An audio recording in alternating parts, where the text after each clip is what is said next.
서울과학기술대학교 2018학년도 수시대비 모의고사 인문사회계열 문제 보겠습니다.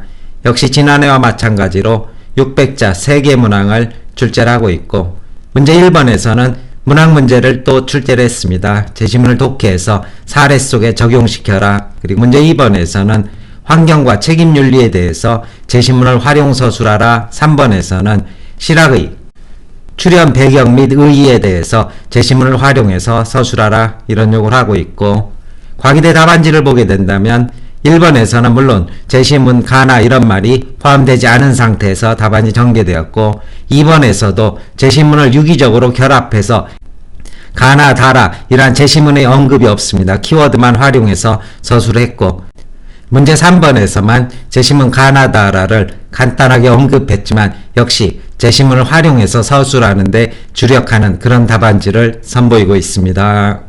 각 문항별로 서술 방향 확인하겠습니다. 문제 1번에서는 1에 들어갈 수 있는 단어를 유추한 후 바로 차이가 되겠죠. 이런 단어를 먼저 제시한 뒤 패러디 문학의 특징을 서술한 중심 지문을 토대로 해서 두 개의 시문학 작품을 분석하라, 이런 요구를 하고 있습니다. 따라서 이 중심 지문으로 나머지 시문학 작품에서 어떤 방식으로 원작과 그리고 패러디 문학이 형성될 수 있는지를 밝히라고 요구하고 있는데, 가에서는 김춘수님의 꽃이, 그리고 나에서는 오규원님의 꽃의 패러디가 가는 많이 알려진 작품인 만큼 나 작품에 대한 설명을 간략하게 듣고 난 뒤 답안 전개 방식 살펴보도록 하겠습니다. 오규원님의 꽃의 패러디 보겠습니다. 제목 자체에 패러디라는 말이 쓰임으로써 주제의식을 곧바로 노출하고 있는데, 일단 패러디라는 건 첫 번째 유사성을 가지고 있습니다. 원작과의 유사성, 그래서 시행구조가 반복된다는 그러한 특징이 있지만 거기에서 끝난다면 모방이 될 것이고, 두 번째는 그 차이점을 바로 부각을 하는 과정에서 패러디 시의 그런 미적 가치가 창출이 되게 됩니다. 미적 효용은 차이점, 즉 비틀기를 통해서 독자들은 미적 감동을 느끼게 되는데, 이때 비틀기는 대부분의 패러디 작품은 주제의 뭐로? 반전으로 일어나게 됩니다. 주제를 반전시킴으로써 비틀어서 사물을 다시 보기를 시도하는 것이 패러디다, 이렇게 정의를 내릴 수 있을 것이고, 따라서 이 작품은 꽃 자체를 패러디한 만큼 꽃의 주제가 어떻게 패러디되고 있는지 먼저 비유적인 설명을 통해서 간단하게 말씀드린다면, 아파트에서 서로 마주보고 있는 이 302호 여학생과 그리고 302호 남학생이 서로에 대해서 호감을 가지고 있었는데, 이 여학생은 쟤는 302동이구나, 쟤는 이 남학생은 쟤는 301동이구나, 이렇게 피상적으로 알고 있을 때는 서로에게 보이지 않는 이러한 단절의 벽이 있었지만, 서로 어느 순간에 이름을 공유하게 되는 순간, 너 이름 뭐니? 나 개몽룡이야. 너는 나 한심청이야. 이렇게 이름을 공유하는 순간 두 사람 사이에서 본질적인 유대의식이 생겨난다. 이것이 꽃의 주제의식이라면, 꽃의 패러디에서는 조금 다른 얘기를 하고 있습니다. 여기에서는 바로 개몽룡과 그리고 한심청이란 이름을 주고받는 과정에서 이 몽룡이는 한심청에 대해서 쟤는 심청이처럼 효녀인가 보다, 이 여학생은 쟤는 몽룡이처럼 이몽룡처럼 똑똑하고 공부를 잘하는 애인가 보다, 이러한 식의 상대에 대해서 왜곡된 관념을 갖게 되는데, 이 남학생은 실제로는 공부학원 담싼 게임 중독의 학생이고, 이 여학생은 심청이처럼 커보라고 부모님이 이름을 지어줬지만 하루라도 부모님 속을 썩이지 않고 넘어가는 일이 없는 그러한 사춘기 단계라면, 바로 이러한 이름이 갖고 있는 상대에 대한 의미 구조는 결국 왜곡에 불과하다, 이런 이야기를 작품에서 하고 있는 것입니다.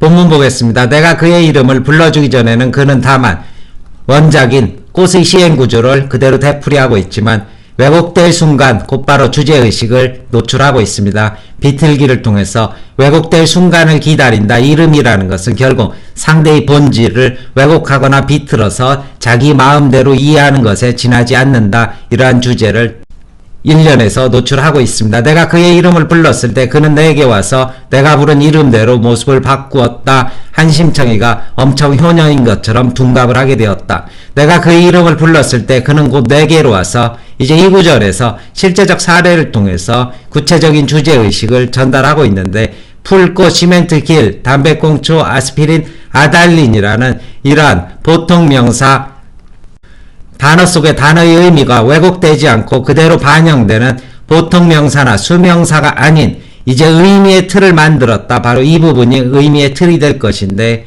멀쩡히 있는 풀에다가 금이라는 것을 붙임으로써 귀하다, 고귀하다 이런 식으로 의미를 왜곡하거나 약이라는 것 바로 인간에게 좋은 것이다. 포인세티아 크리스마스 꽃이죠. 그래서 꽃하고 아무런 상관이 없는 축복의 이미지 이런 것을 갖다 붙이는 것, 개밥풀, 풀 이름에 개자를 붙여서 밥풀, 개밥풀 이런 찬밥의 느낌을 주도록 하는 것, 인동, 겨울을 참고 넘기는 꽃, 얘는 겨울에 아무 생각 없이 그저 클 뿐인데 겨울을 참고 넘기는 바로 인간의 모습을 여기에다 투영한다든지 국하면 국하지 황국 그래서 로얄이라는 그런 이미지를 만들어내는 것 등등의 의미의 틀을 만드는 것이 모두 왜곡된 언어의 틀짓기다. 인간의 시각에서 만들어내는 의미 부여에 불과할 뿐이다. 이런 식의 주제를 전개하고 있는 것입니다. 우리들은 모두 명명하고 싶어 했다. 어떻게 자기 마음대로 자기가 의미를 부여해서 상대에게 명명을 함으로써 일정한 성경과 편익견에서 사물을 바라보게 된다. 너는 나에게, 나는 너에게, 심청이는 몽룡이에게, 몽룡이는 심청이에게, 그리고 그는 그대로 의미 틀이 완성되면 다시 다른 모습이 될 그 순간 그리고 기다림 그것이 되었다. 이러한 왜곡의 과정이 언어를 통해서 끊임없이 반복되고 지속되는 것이다. 이러한 식의 전개를 통해서 결국 이름을 부른다는 것이 대상의 본질에 다가서는 것이 아니라 자기만의 의미의 틀 속에 대상을 왜곡해서 가두는 행위인 것이다. 따라서 결론적으로 말씀드리게 된다면 301호와 그리고 302호의 남녀 학생은 계몽룡과 한심청이라는 이름을 주고받는 것보다 오히려 일반적인 수명사 속에서 왜곡되지 않는 이러한 자신의 본질이 담길 수 있다. 이러한 이야기를 시문학에서 함으로써 주제의 반전을 통한 미적 가치를 창출하고 있는 것입니다. 설명 마치겠습니다.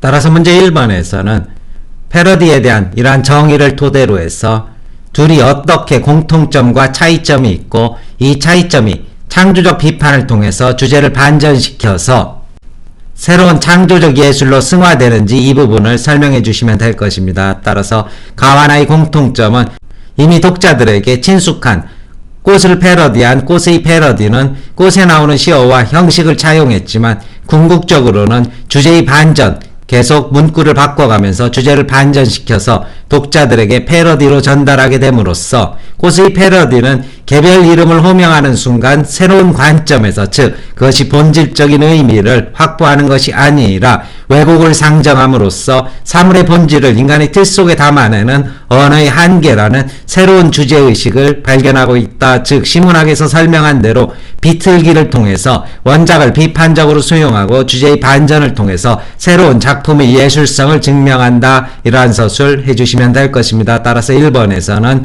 어떠한 유사성과 어떠한 차이점이 있고 이 차이점이 어떻게 예술성을 확보하는지 이 부분을 전체적으로 패러디 문학을 정의한 그러한 전반부 지문을 토대로 전개해 주시면 될 것입니다. 문제 2번에서는 역시 지난해와 마찬가지로 제시문을 활용해서 환경 문제에 대한 윤리적 입장이라는 글을 작성하라 이런 요구를 하고 있고 과기대 답안지에서는 가나 그리고 다라라는 말을 아예 제외한 채 이러한 자신이 글을 쓰듯 그러한 형태의 답안을 전개하고 있습니다. 그리고 가와 나를 유기적으로 결합해서 환경의 위기와 책임윤리가 필요하다. 그리고 다와 라를 유기적으로 결합해서 환경 피해가 모두에게 균등하게 가는 것이 아니라 경제적 격차에 따라서 불평등하게 피해를 주는 양상을 토대로 해서 환경복지의 필요성까지 제기하라 이런 요구를 하고 있고 따라서 가나를 결합하게 된다면 자연환경과 자원이 우리 세대의 것만이 아닌 만큼 현재 이 삶의 방식을 영속적으로 이어갈 수 있도록 책임지는 자세가 필요하다. 이러한 책임윤리의 문제를 제기하면서 현재와 같은 추세의 지구온난화는 후손에게 거대한 환경재앙을 초래할 수 있고 미래 세대의 필요와 요구를 현 세대인 우리가 적극적으로 고려할 수 있는 지속가능한 발전이 필요하다. 이런 키워드를 녹여서 답안 작성하신 뒤 후반부에서는 환경피해는 취약한 계층에게 더 심각하게 미칠 수 있다. 일정한 경제력을 갖추지 못한 계층 사람들은 차단 능력을, 오염의 차단 능력을 상실하기 때문이다. 최소한의 생존권과 복지권을 위해서 적극적인 국가 개입, 즉 환경복지의 개념이 필요하다. 이런 식의 매듭서술 해주시면 될 것입니다. 문제 3번에서는 실학의 출현 배경 및 의의에 대해 서술하라. 이런 요구를 하고 있는 만큼 실학은 어떠한 조선 말의 상황에서 출현했고 어떠한 이론을 주장했으며 그것은 어떠한 의미를 갖는다. 이러한 식의 서술 해주시면 될 것이고, 먼저 전체적으로 조선 후기 백성의 삶이 도탄에 빠져서 개혁을 지향하는 일련의 세력이 나타나게 되었다. 토지제도가 문란해졌고 세금의 징수가 힘없는 약자에게 편중되면서 백성은 도탄에 빠지게 되었고 국가재정도 악화되었다. 따라서 강도 높은 사회개혁을 목표로 실사구시 현실에 기반한 실증적인 학문 경향이 등장했으며 실학자들은 농민생활 안정을 위해 토지 및 부세제도의 개혁을 주장했다. 이러한 전반적인 도입을 토대로 해서 이러한 세력 중에서는 우선 토지개혁을 주장하는 그러한 세력이 있었는데 이익과 정약용으로 대표되는 사람들은 토지개혁을 통해서 백성들이 최소한의 생존 기반을 마련함으로써 자영농을 육성하자. 이런 요구를 하고 있고, 다해에서는 무역의 확대와 인재 양성이라는 북학파의 주장을 소개를 하고 있습니다. 상업의 진흥과 대외 교역의 확대를 통해서 특히 조선이 중국과의 교역을 통해서 부를 창출하는 한편 양국 간 문물 교류의 확대는 중국은 물론 서양의 이기를 도입함으로써 우리의 물질적, 과학적 기술력을 높이는 한편 결국 인재를 양성하는 그러한 방안이 될 수 있다. 이런 이야기를 하고 있고, 이 같은 논의의 배경에는 바로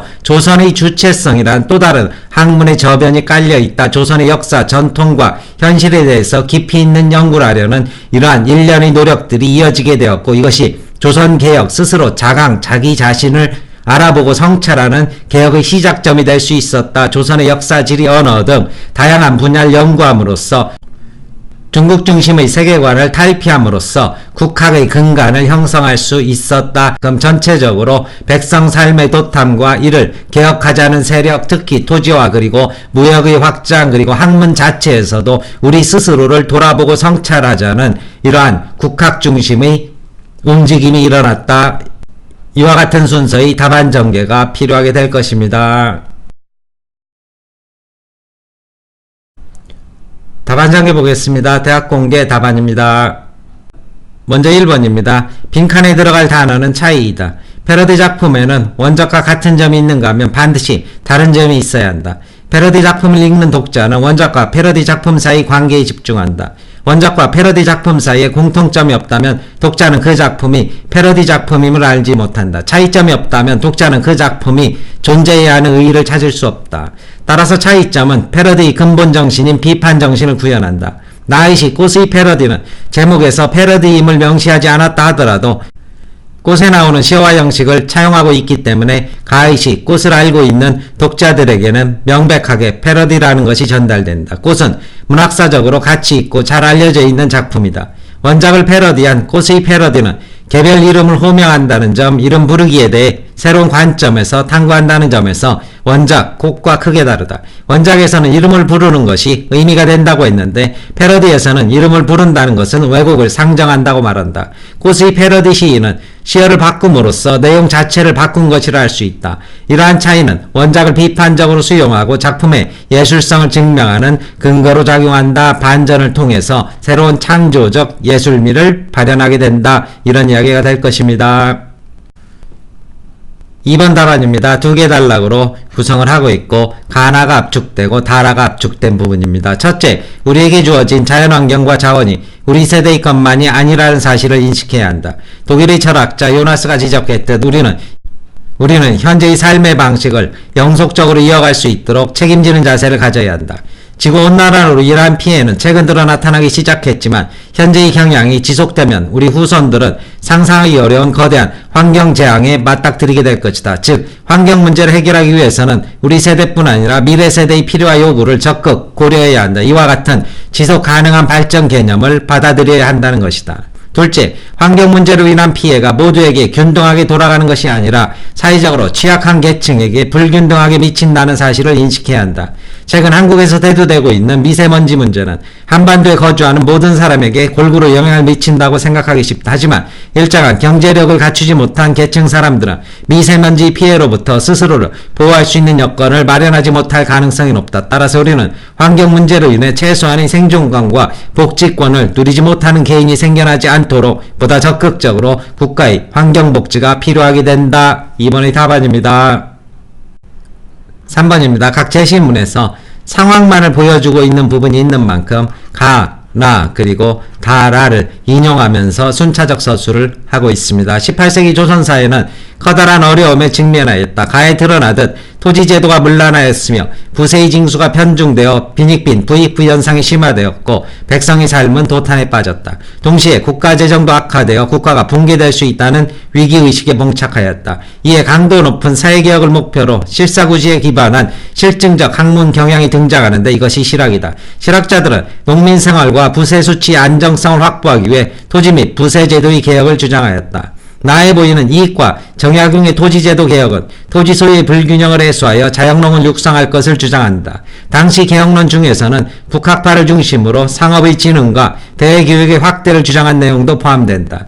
다의 저자는 조선이 중국과의 교역을 통해 부를 창출해야 하며 양국 간 문물 교류를 확대함으로써 중국은 물론 서양의 이기를 도입하고 이를 바탕으로 인재 양성을 해야 함을 강조한다. 또한 실학자들은 조선의 역사 전통과 현실에 대해 깊이 있는 지식이 조선개혁의 근간임을 인식하였다. 라에서 조선의 역사지리 언어 등 다양한 분야에 대해 전개된 논의는 조선의 중국 중심 세계관을 극복하고 국학의 근간을 형성하는 데 중요한 역할을 하였다. 이런 답안을 제시하고 있고, 전체적으로 봤을 때 가, 그리고 나, 다, 라를 모두 삭제하더라도 한 편의 완결된 글이 될 수 있다는 거 한눈에 알 수 있을 것입니다. 따라서 과기대의 2번과 3번 작성의 경우 제시문의 순서나 그리고 제시문을 언급하는데 그다지 연연하지 마시고 녹여서 유기적으로 서술할 수 있으면 자신감 있게 서술하셔라, 이렇게 말씀드릴 수 있을 것입니다. 설명 마칩니다.